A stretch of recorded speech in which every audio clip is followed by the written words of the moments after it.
Hey everyone, welcome back to the Walk to Wealth podcast. If you're tuning in on YouTube or any of the podcast directories, please make sure to do yourself one teeny tiny little favor and give us a follow because I don't want you to miss out on any of the amazing guests I got coming on this year. Without further ado, the guest we have coming on right now is a very special guest. So, for those of you guys who've been keeping up with the podcast, I talked about Kajabi Hero Live. I was talking about all the conferences I've been to in a solo episode series, and Kajabi Hero Live was by far the best return on investment that I've ever had. I went to the very first one. My very first one was last in June of 2023, and that helped me because I was going to do a launch literally 2 weeks after that. Helped me give me the momentum I needed to leave the restaurant job I was currently at. Met Kate there for the very first time down in Austin, and then fast forward a year later to 2024, KHL had another conference, and ended up seeing her again at that one, reconnected, and so now.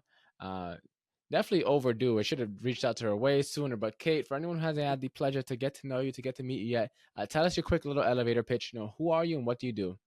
Yeah, cool. Thanks, John. I'm Kate. Clearly, I've got a funny accent, so I'm from New Zealand, uh, and I help people accelerate their online business back end so they can get out of office sooner. My business name is Out of Office, and that is my everything that I'm about. Um, Helping myself get out of office more often, and also helping my clients to get out of office as well. Amazing. So Kate, before you got into all the entrepreneurship and before you got into the online business space, take us back in a time machine. What was little Kate like? Were you always entrepreneurial? Were you always into traveling? Like, what was it like growing up?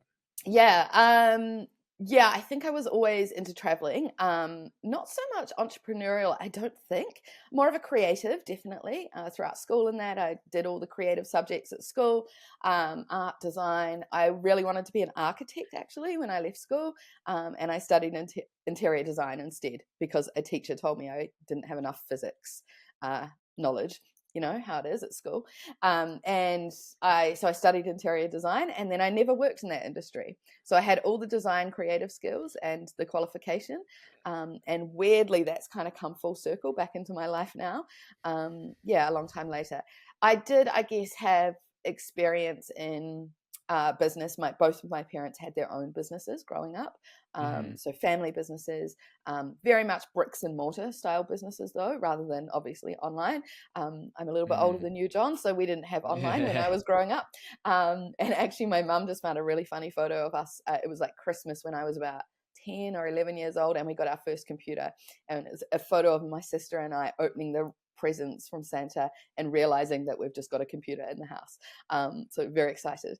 Back then, no internet, so it was like CD-ROMs, and probably this is what sparked maybe my travel was we used to play this game on the computer called Where in the World is Carmen Sandiego, and that's kind of like the geography side of things, learning about the world.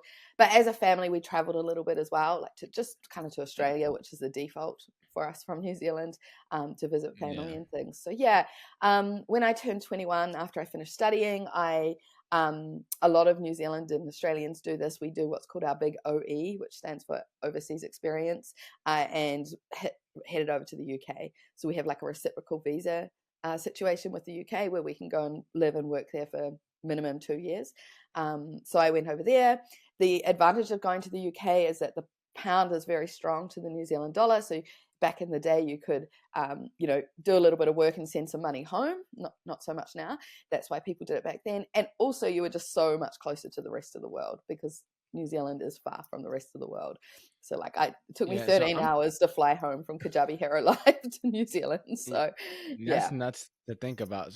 But I'm curious, what was life like in New Zealand? As I said, aside from you and maybe another person that I bumped into when we were doing the travel breakout Oh session yeah, at yeah. KH, I haven't had anyone on this podcast from New Zealand. I maybe had one person, um, Represent. and I Cool. think or he was from, I think maybe from like South America. I don't know where he was from, but he was from some Somewhere place, south, some southern island. hemisphere. Yeah, but Yeah. yeah. So what was life like in New Zealand? Yeah, I would say it's very similar to growing up in any first world country. I think the Hmm. first time I kind of spoke to people. But it was the first time I probably went to America. A lot of Americans saw New Zealand like we lived in huts or something like that, like wore grass skirts and lived Yeah, in I'm not huts. gonna lie, Not at that's all. my Yeah. impression. No, we're not Moana style, even when I grew up. So definitely we have the history and the culture of that. But no, we live in regular houses. We go to regular schools. The one thing I would say about growing up in New Zealand, it was very I don't want to use the word rugged, but like just real. We were outside playing on the streets, Hmm. riding bikes around. Most people would study high school and then either go to university, or I went to like a polytechnic after school. That was kind of like the expected thing. Yeah, family holidays locally in New Zealand were like either camping at lakes or rivers, or at the seaside. Or going to like holiday homes at the seaside and stuff. So yeah, we're lucky in New Zealand to have, when you work in a corporate job, have 4 weeks holiday every year included in our corporate roles. I know not the rest of the world doesn't have that, so we very much take that for Mm-mm. granted here. So therefore, Yeah. my family and I could all go away over the summer. Right now it's summer, like we have Christmas summer. So we go camping at Christmas time, and go to the beach and stuff like that. So that was our long holidays when we were at school. Yeah. And I think in terms of like bringing the business into that, like I say, both my parents had businesses. My mum's business was very much solo. She sold children's clothes, made and sold children's clothing. So she could just pack up shop and go away for summer. My Yeah. father's business, however, was a independently owned family grocery store. So that ran 7 days a week, probably only 6 days a week back then. But he too was able to get leave because he had really great management and staff. Yeah, but that is like just so different, such a different world compared to our now online business world, where we can Yeah, we never literally get a be break. We can anywhere. never escape. We can never Yeah. escape, And but we then can be anywhere. Yeah, yes, 100%. So, the next thing I wanna talk about too that I'm curious to learn more about is the overseas experience. I feel like and that's so dope to have that like as almost like a cultural thing, like where you're expected to go out and see the world.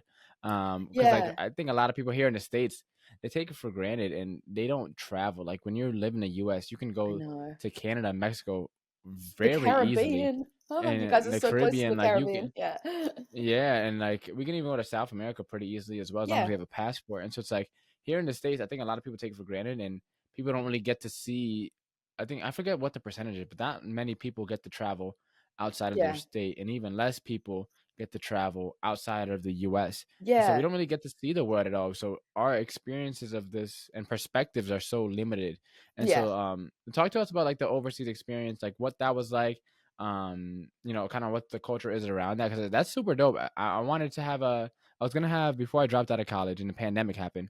I was about to go to Germany to study abroad, Yeah, but then cool. ended up getting into entrepreneurship and dropped out. But so that never ended up happening.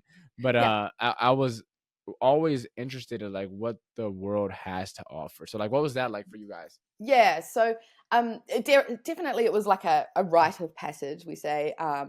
Not Hmm. everyone did it, some people had already got into their careers and were progressing them already, starting families, buying houses, whatever.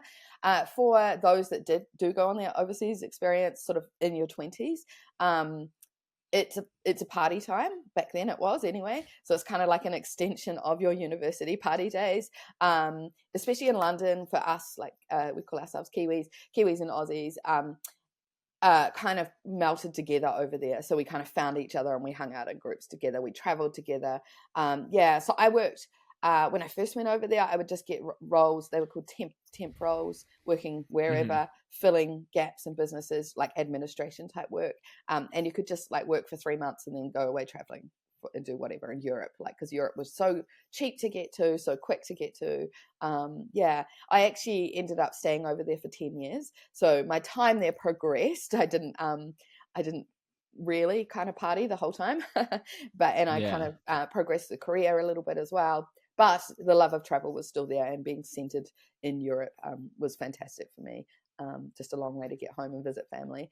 But yeah, I ended up working in the travel industry while I was over there as well, which Hmm. helped me see a lot more of Europe and the rest of the world. We were a tour company, and we took groups of people around all the festivals in Europe. So all the big festivals that you've heard of in Europe. I used to take people around all those festivals. So a good time, but really hard work. Yeah, I Yeah, and bet all that traveling. I think too, again, just thinking from the business aspect, being in London, living in London, in Europe, just provides so many more opportunities for New Zealanders, because New Zealand's a very small country. So we only have 5 million people living in New Zealand now. Would have been 4 million back then. We have what's called tall poppy syndrome. Have you heard of that? Yeah, it's Yeah, a I don't think really I've big. traveled enough yet. No, well, it's a really big thing down under. It's in the business world. It's tall poppy syndrome is related to if someone's excelling in something, everyone pulls them back down again.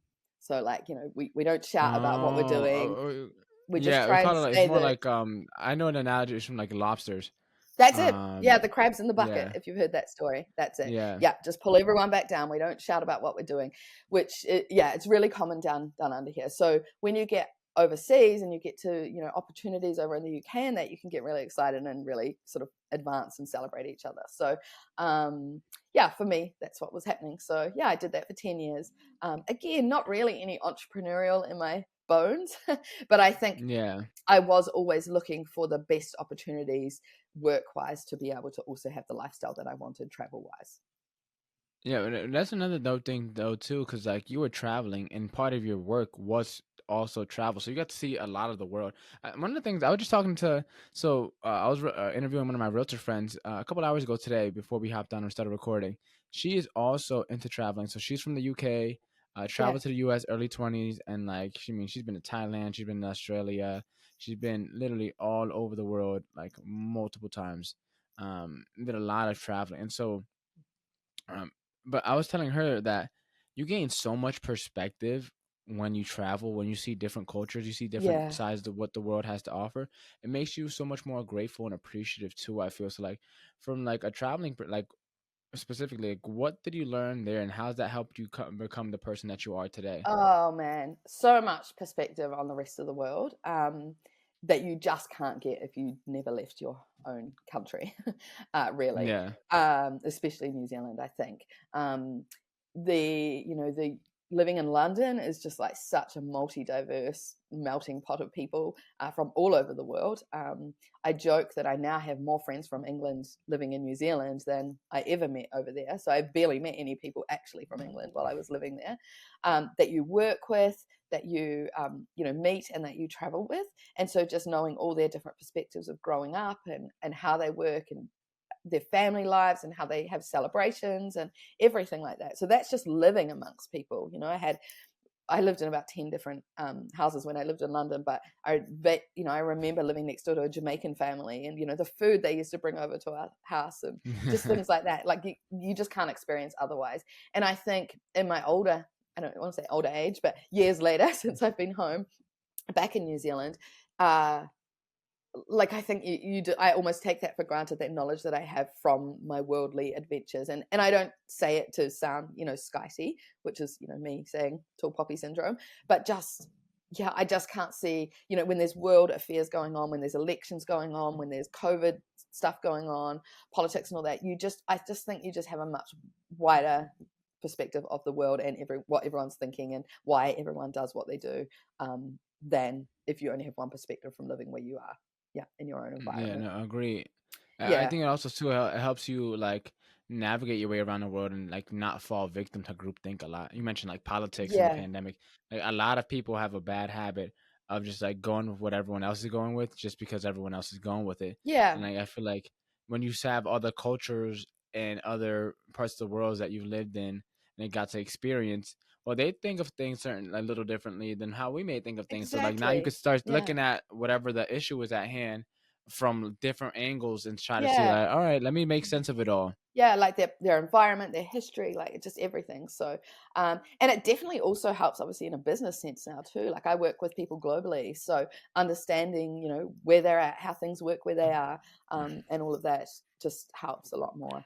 And then there's the Yeah. other side of it, the actual travel, the skills that you gain in traveling. And especially I do a lot of solo travel. So, the resilience, the risk factor, the trust that you have to put in people as you solo travel, um, Hmm. the preparation, the planning. all the admin that comes with it. Definitely all of that has helped me in my business. My business coach often says to me, like, you're so resilient, you just bounce back again all the time when something doesn't work. But I think that's just come from, yeah, just naturally just come All from the that. years of traveling. Yeah, Yeah. I think, So yeah. fast forward a little bit. So you were working, as you said, with the tour company, helping people, and you in Europe and go to all the big tours. So where did the journey go from there? Yeah, then I never planned to stay in the UK as long as I did. So New Zealand was always going to be home for me, just because it's a great lifestyle here. It's a beautiful country. I guess being out in the big wide world makes you realize that as well, that, what you took Yeah. growing up was what you took for granted. Yeah. So I always knew New Zealand was home for me. I had started to think about coming back to New Zealand and what that would look like, I guess, work wise. I definitely wasn't going to be taking tour groups to festivals in New Zealand. So, and then actually it was a big giant earthquake that happened in my home city, here in New Zealand, that made me decide to come back to New Zealand, which sounds crazy, but I wanted to be closer to my family if anything happened. Luckily, fortunately for them, nothing did happen. But yeah, I didn't like the thought of being so far away, like a 30-hour flight back to New Zealand if anything happened. Yeah, so that's what made me move home. My sister started having babies, things like that. So just to be closer to family. So I moved home 12, 13 years ago now. And again, that just kind of, I'm pretty flexible in my lifestyle. I don't have kids, I don't have a partner, I don't have a house. Like, so still now I can be flexible like that. But even back then, I moved back to Christchurch, which is the city I'm in now and where I grew up. And it was still very shaky after the big earthquake. We have a lot of aftershocks, and it was still, quite bad. So I decided not to live in my hometown, but still stay in New Zealand. I went to a different city. And I managed to find myself another travel job there, and worked for the next sort of 5 to 6 years in the travel and event industries. So I was taking, rather than backpackers, I was taking backpackers around Europe festivals when I was in London. Instead of that, in New Zealand, I was taking corporate salespeople that had won incentive trips to amazing places around the world, amazing hotels in Hawaii and South Africa and things like that. Yeah. So that was great. And then I went on to working for an event management company, organizing really cool events in New Zealand and conferences and things as well. But eventually I got burnt out by those industries. Very low pay, and it takes up all your time, all your weekends, evenings, a lot of peopling, like a lot of being around people and answering questions, and being very reactive all the time as well. Yeah, Hmm. so I was a bit burnt out from that. And that was probably about the time, which was about 7 or 8 years ago, that I started to think, what can I do for the future me that still allows me to have my lifestyle that I want, without being unreasonable? Like, winning Yeah. lotto is always plan B, but yeah. So I just started to look at ways that I could somehow do that. And that's probably when my like personal development journey started as well. Yeah. Yeah. That's dope because I think a lot of times we stumble across the things. One of my favorite quotes is like when a student is ready, the teacher will appear, right? And like Yeah. sometimes it's an actual person, like a mentor, a guide, or whatever. Sometimes it's like a Yeah. course or a book, or sometimes it's just like an epiphany, like, hey, I don't want to do this anymore. Um, Yeah. and I Yeah. think a lot of times, like for me, when that came to me, because I don't know if I told you, I was entrepreneurial before I got into entrepreneurship. It wasn't during college, and I shared the stories kind of like a ton of times on the podcast. But like, pretty much, I read Rich Dad Poor Dad, and that kind of sparked everything for me. And then from there, I started looking into more books and started reading more things. And that's when I ended up getting into the world of entrepreneurship. It started with real estate, and then it led to me where I'm at today. But um, at that time, there's like, I mean, it was already in the pandemic. Like college wasn't the same anymore, and it's just like there's so much Yeah. free time, just so much time to think Yeah. about life and like what you want to do, and is this like was this worthwhile? So like that for me was kind of like that big moment. So like for you, once you got to that point where like you were like, all right, I don't want to do this anymore. You said you got into your journey of personal development. Yeah. Um, like what kind of happened after that? Like did you Yeah. just get straight into the online business space? No, absolutely not. No, did a bit of personal development in terms of I was really lucky to I was going to a CrossFit gym at the time, and the trainer coach was like a personal development coach as well. So got Yeah. just the environment. I was just became in the environment really without knowing it. And I remember at the time just sort of being like, oh, is this for me? I don't know. This feels weird because it's bringing all these thoughts into my head that I didn't know existed or that could be possible, or I don't think I can do that, sort of things. And it's funny when you say about the right mentor will appear at the right time, because that's exactly what happened for me. I had a I don't even know how I knew her, but she started to do personal, like she became a personal life coach, um, and I was one of her first students, and she was phenomenal, and she's not doing that anymore. So I just literally the right time, the right moment for me working with her. She literally gave me the vision that I didn't believe I could have of essentially what we got down to is that I needed to leave New Zealand for winter every year because I can't deal with winter. That's so dark. I don't like the cold, like things like that. So Mm. figuring out a way that I could earn money and not, and be away for winter, basically. She believed in it more than I did, but I rolled with it. She made me create a vision board. I always tell the story because the first vision board that I created and submitted to her, she declined and sent back to me and said, no, this is your life now. You need to go bigger. So I did another vision board and I put a rocket on it, a rocket to the moon. And she said, okay, this one passes. And yeah, it was from there that it all took off. So my business journey started, my own personal business journey started with actually the business name first. Just chatting with friends about what we could do for businesses. We spoke about Mm. having a cafe where people could work at. And this is actually before that was a thing. It was before COVID. It was before we actually had ended up having some big earthquakes in New Zealand where that became a thing because corporate offices weren't open. And yeah, so we would name the cafe Out of Office. That was our idea. And then so I kind of Mm. rolled with that, registered the name. And then my first actual kind of business was in network marketing.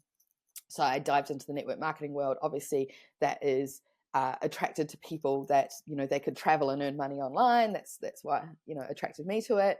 And I worked in network marketing. It was a travel related network marketing business, of course. And I did that for a year or two, but didn't reach the heights that I wanted to with it. And so just started veering into more like social media, helping people with social media, helping network marketers with social media, how they can do organic marketing without spamming everybody all the time. I kind of saw a gap in the market for that to problem solve, where network marketers were being network marketers. Yeah. Yeah.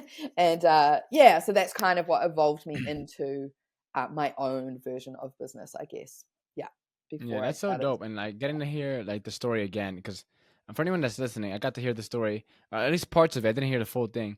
Yeah. Um, Back at Kajabi in the breakout session where you're sharing how you got into business and everything. So it's dope to hear it again. And I love the name, and I'm always like love hearing how people come up with their names because like I feel like for me, like naming my businesses have always like meant something. It's always been like for Stop and Stare Media, right? It's because Yeah. I have a shirt that says Stop and Stare, just don't touch the hair.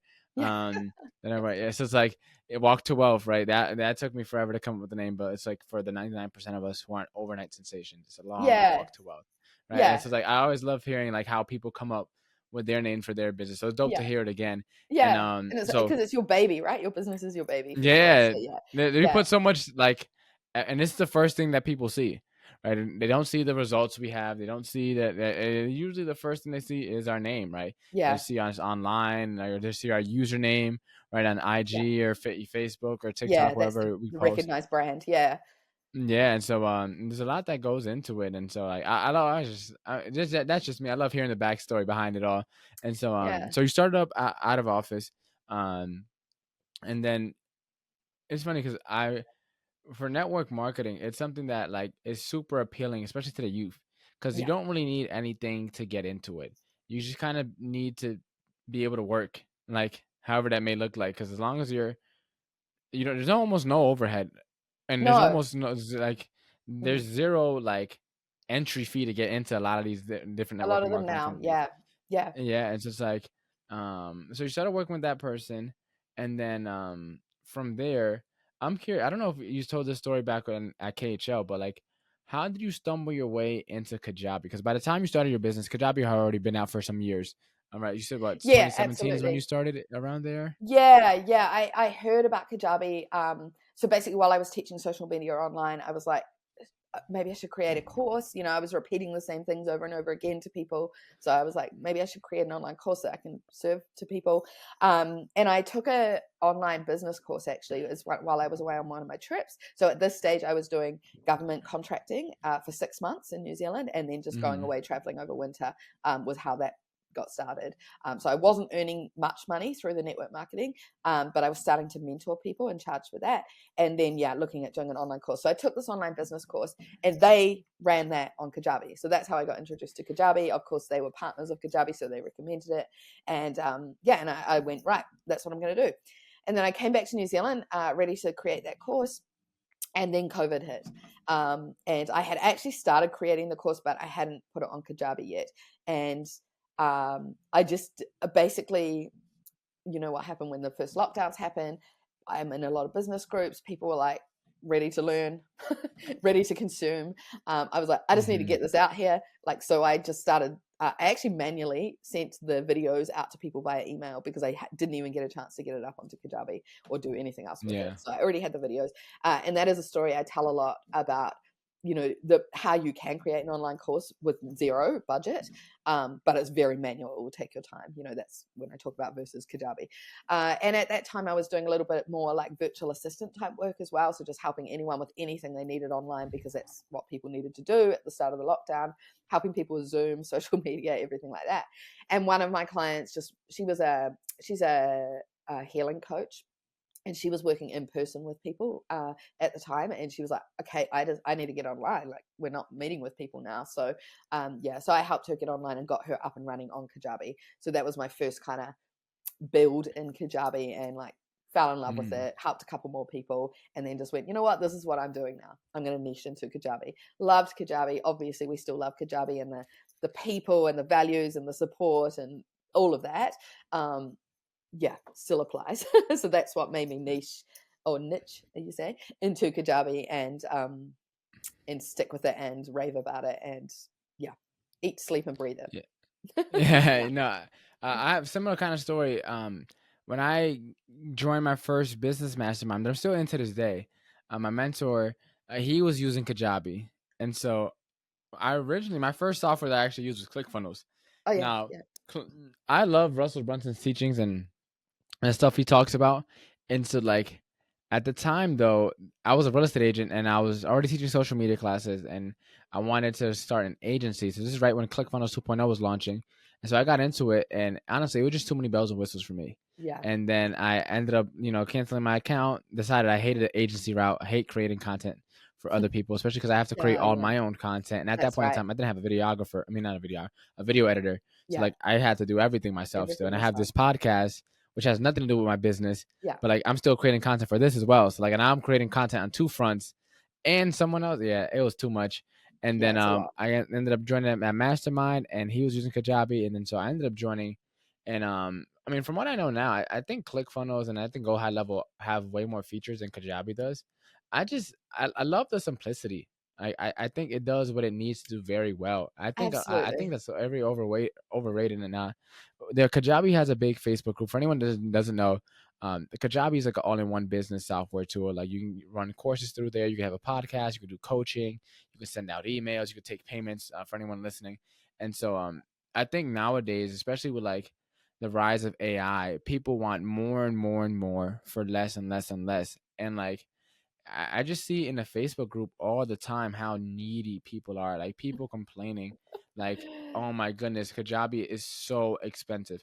It's like literally $150." Now, Yeah, like I right. know everyone's financial situation is Pretty different, cheap but like business. very cheap to run everything, to send out your emails, to host your website, to run your landing pages, to send, that now they're eventually going to have SMS. They take payments for you. They have different payment integrate. And that's like, for me, the way I saw it, it's like, that's just the name. Like, that's just the pay, like the minimum entry into the game. Yeah, Like when you that's go your to a rent, club you and know? Yeah. yeah, when you go to a club and they charge you a cover charge, right? That's just the cost of admission. Like Mhm. you're gonna go to the club anyway. Yeah. Like, you're gonna pay to play, Yeah. and so like for me, I said I see in the chat all the time, like in the Facebook group all the time, how many people complain, and it's like I probably had to reach out to support maybe like 4 times, and I've been on Kajabi for almost a year and a half now. Hmm. So I'm just like, how do these people need to talk to support? I think these people are so, bored, so and much, yeah, yeah. Or like some are very Kajabi's recently rebranded, and some are very outraged by that, which has yeah, and it's absolutely like, nothing to do listen, with anyone's actual business on Kajabi. So yeah, I think you'll always get that though, and I call it the shiny object syndrome. People are always looking for mhm, the next best thing because something's not working for them in their business. And I think what was the key theme that we got at conference? Simplicity. simplicity. Hmm. Simpler, yeah. And we saw the largest, business owners using Kajabi, and they're simple funnels and they're simple businesses. And some of them have had Yeah, overcomplicated it and brought it back to simple. Yeah, so it's got everything you need, of course. But in saying that, some people do need a few other things or need to operate things differently, and it just integrates nicely with other things too. So yeah, it's not a everyone fits in the box, but it's a most things are in the box, and you can add other things if you need situation. Yeah, yeah. yeah. And in the work that One, I do now, I help. Yeah, I was just no, saying. I, I I, was I was just gonna gonna ask, like, say, one thing. I see that daily. People overcomplicating things. Yeah, I think there's a bit of a delay, is there? just a tiny bit. Hold on, mic check, mic check, mic check. All right. Hey, Kate. All right. Raise your thumb as soon as you hear me. Okay. Yeah, it's minor, but sorry, it threw Minor. me off a little bit. That's cool. Yeah. All That's right. I think we're good. Essen, edit this portion out, please. Thanks. All right. I'm gonna just 3, 2, 1, and we're gonna act like nothing happened. All right. So yeah. So back to what we were saying. One of the things that I've been meaning to ask you, I seen that I saw that you became a Kajabi expert. So like, what was the process for that like, and how has that been going for you? Because I know it's like it's pretty cool things. You also won an amazing award at the conference as well, for mm. being a community hero. So how has that been? There he is. There for anyone on the YouTube video, she has the award in the background. Um, but yeah, so how has that been becoming a Kajabi expert and just being able to grow a business around helping other people, that also are using a similar tool that you just happen to love for your own business? Yeah, such a pleasure. What I love about becoming a Kajabi, so officially I probably was, I called myself a proclaimed Kajabi expert for a long time because that's what I was doing. But Kajabi bought this platform, for like a job platform, essentially like Fiverr and Upwork, but literally just for Kajabi work because they were seeing people getting scammed by people in other networks, and they just wanted to bring it all in house. And I love it because it means they celebrate the people that are also helping share their business and helping other people on their business. A lot of companies Yeah. won't do that. They don't even recognize them. Anyone that's helping anyone on ClickFunnels, there's no recognition from ClickFunnels on that. Thanks for helping our customers. Essentially, that's what Kajabi's done there. So, yeah. So if anyone has Kajabi that's listening or watching, you'll find the Kajabi Expert store. It has some great templates as well that you can use within your dashboard, and you can just go in there and find the relevant person to help you. That is a verified Kajabi expert. So we had to apply to become experts with Kajabi, and which is the verification process. They checked some work that we'd done in the past. They checked in with some of our clients, and then also you can become a preferred Kajabi expert as well, which just kind of puts you on a higher tier. It shows up a little bit more in the directories for people, and it's just based on your reviews, the work you've done, and your rapport, I guess, with Kajabi as well. So that's been really awesome to almost have that recognition officially from Kajabi. And then, of course, at conference, getting the Kajabi Community Superhero Award. Massive surprise. I am obviously heavily involved in the Facebook community, but I do it for the passion. It's just a natural thing for me to help people. And if I'm scrolling on social media and see that someone's got a question that I can answer, then I'm going to answer it. Because what's the point of being on social media really otherwise? if we're Yeah, no, just 100%. And consuming, so if we're just I, consuming. I have a similar story. So I don't think I probably shared this on the podcast maybe once or twice. I don't know if I did it exactly though. But I know I haven't shared it with you yet. So that's kind of how I got my start in this whole like space of teaching. So when I got licensed as a real estate agent, I was in a bunch of free real estate groups. One of these groups was called a Pivot Shift Ahead, and every now and then they would have like people share about a certain topic. So like they would maybe read like a book, right, or read some, talk about a training, and then like they would ask for everyone else's insights and feedback, right? Yeah. And so every now and then I would like share a little something something. When there's real estate focus, I never really opened my mouth much because I didn't sell any house at the time. I was like maybe like a month, 2 months into real estate. Hmm. But whenever there's something like philosophical, I'd always share my 2 cents a little bit.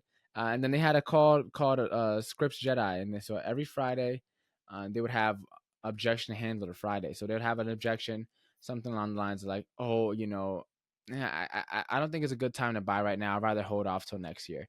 And Yeah. like then everyone would raise their hand and give their best one liner to kind of overcome that objection. Yeah. Cool. And so what they started doing is like they would write it in the chat, right? And so I started writing all the answers, all the one liners, all the responses in the chat. And some people would save the chat and upload it to the Facebook group. I started to save the chat and then I would upload it into a Google Doc. I'll take out all the banter and the filler in between because people are always talking to Zoom chats. And then I would just leave all the one liners. And then I used to start uploading that into the Facebook group. Yeah. And so after a while, it got to the point where people were like, every time Friday came around, they were looking for me, right? And they were like, John, can you Yeah. type? John, are you available to type? And I was like, yeah, I got you guys. I got you guys. And that's how I kind of started to make a name for myself. It's just like, just finding little ways to help out in Yeah. wherever I could. Yeah. And that's what led to me being asked to teach my very first social media class. Like Yeah. that's what led up to it. Before it wasn't just like out of the blue. I was like in the groups. I was trying to help out wherever I can. Give me a little bit of advice whenever I can. And then the thing that kind of pushed me over to teaching that class is in the Facebook group. We were talking about, I mean, on the call, we were talking about like social media or whatever in video. And so I couldn't speak. I was in the gym at the time. So I just posted a couple quick tips in the Facebook group. And that's what led to the co-host asking me to teach my very first class.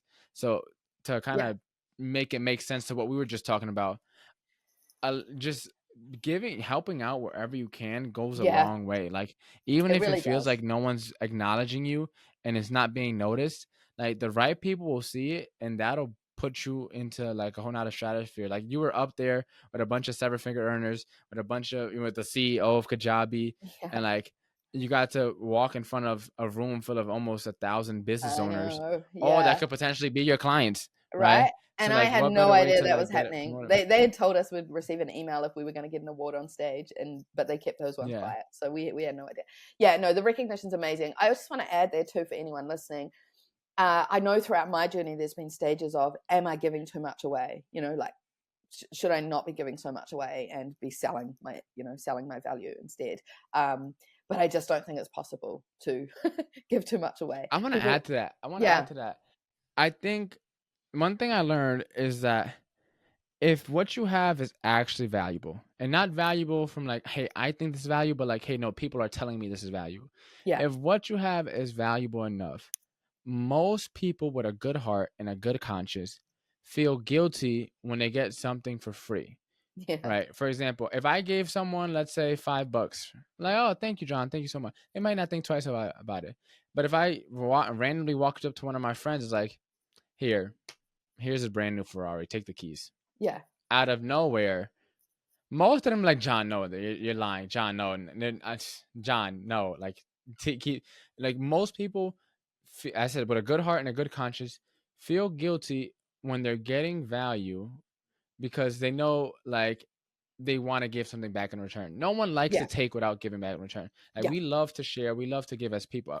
And so it's like if what you have you're putting out like is super valuable and like you're trying to give it all away for free, like one, people will tell you like my first class I taught was in February 2022. I taught it for free. I had like 440 agents sign up for it, right? 200 people live, and then it was virtual. Then I yeah, taught my second class 2 months later, right? Again, a little over 400 sign up and a little less. I think it was like 190 live on the call. yeah, Um, Literally by the end of the second call, people were asking me for my Venmo and my Zelle and my Cash App so they could send me money. So yeah. like if you Nice. give something away for free, and I said as long as all the people there are like good-hearted people, Yeah. they're gonna feel guilty. So like they're gonna want to compensate you in some way, shape, or form, whether Yeah. it's money or it's like, hey John, let me scratch your back. Like, hey, how can I help Exactly. you? Like Yeah. Who people can I will pass want you to on push you. to? Yeah. Yeah. Exactly. Yeah. And Yeah. so to your point, like I don't think I don't think you could give too much away for free. I just personally, from my experience and my journey in entrepreneurship, Yeah. I don't think it's possible. No, and everyone has their own unique situation too. So, like, I could teach you exactly how to set everything up on Kajabi right now. People would still come to me and go, but my business needs this thing separate, like different. Yeah. So there's still, everyone's got their own unique questions about it. So sharing the value, sharing the great, valuable content out in the world is never going to do a bad thing for you. Yeah. So yeah, super stoked to be recognized by Kajabi for that on stage and super Yeah, shocked. Yeah. I think one final point too to add to that is there's also, if you are giving stuff that's valuable, there's always going to be a small subset of the population who is loaded and just doesn't want to do it themselves, and they'd Hmm. rather throw money at their problems than throw time at their problems. So Yeah. it's like, even if Yeah. you are giving away everything for free, there's going to be a small percentage of the population that's just like, hey, I love what you have going on, everything you're saying is amazing, I'm not doing Do anything. it. Can you do it for me? Yeah. And that's those Charge that those people. recognize what their time is worth. Like, that's a really huge thing. So Mhm. yeah, once people have been on the journey enough themselves, they'll recognize what their time is worth, and that is not worth it to them. Passing it to an expert is what's worth it. Yeah. Something I've learned in my own Yeah. journey as well. Yeah. So speaking about expert, where can we find you? A lot of my people are, listening, are business owners. Like, where can we find you? Where can we connect with you so that we can have you help us with all things online business, from websites to, Yeah. funnels to setting up. Like, how can we get more of Kate? Yeah. You can jump into my website. So it's nz out of office.co.nz. NZ. You say the word Z, don't you? Instead of Yeah, Z. Z. Yeah. Okay, so it's nzoutofoffice.com, not .co.nz. Yeah. And all my social handles are just at nz out of office. Yeah. And so you can find me heaps of stuff on my website, Instagram mostly, and LinkedIn, and just starting to grow my YouTube as well. So please come and join me over there. On YouTube, Amazing. I'm Now it's time for helping lots of strategy and lots of how to as well with your back end online business. Amazing. So now it's time for our famous 5 questions. Same 5 questions we ask every single guest to hop on. Question number 1 is, what is the most impactful lesson you learned in life? I think that you are always where you're supposed to be, whether you think so or not. Yeah. What is the most admirable trait a person can have? Loyalty. If you had to change someone's life but only had one book, which book would you recommend? Ooh. Um, I'm not a huge book reader, but one book that always comes to mind to me is I can't remember what it's called now. Well, One you're a of the traveler. What is a podcast then? Yeah, podcast. Yeah. What is one of the podcasts to change your life? Um, you've pinpoint me. Gary V is a big one for me. Yeah, when I started my business journey, it was Gary V that I followed all the time, and Crushing It. That was his big book, his yellow book, that I love to read. So I love reading about other people's stories, real life stories, not necessarily just the big gurus, but like the everyday people that have turned things around and doing whatever it is that they love now. Yeah, I just bought another book in the secondhand bookshop that's just about other people's stories like that as well. So yeah, anything like that. Interview podcasts, I guess, too. What is the legacy that you're working on leaving behind? Oh, the stigma that we need to work 9 to 5 until we're 65 and then live life. Yeah. And for anyone that wants to embark on their walk to wealth today, what is the very first step you recommend they take? Speaking with somebody not necessarily close to them, but somebody in their local area that has taken the 2 or 3 steps more than what they want to journey. Alrighty, Kate, thank you so much for finding the time to hop on the podcast. I know you're like 12 hours ahead of me, so No, or something like I'm a that? day ahead, but it's A like day ahead. it's Sheesh. 11 o'clock in the morning now here, so it's good. It's good And crossover it's time. 5 p.m. So it's Wednesday over there for you, right? It's Wednesday. We're in the future here. Yeah. Yeah, you guys are in the future. It's I'm good, already guys. time Wednesday is traveling. good. Don't worry. Wednesday is going to be great. All right, okay. Thank you so much for hopping on. Thanks so much, John. It was cool being here.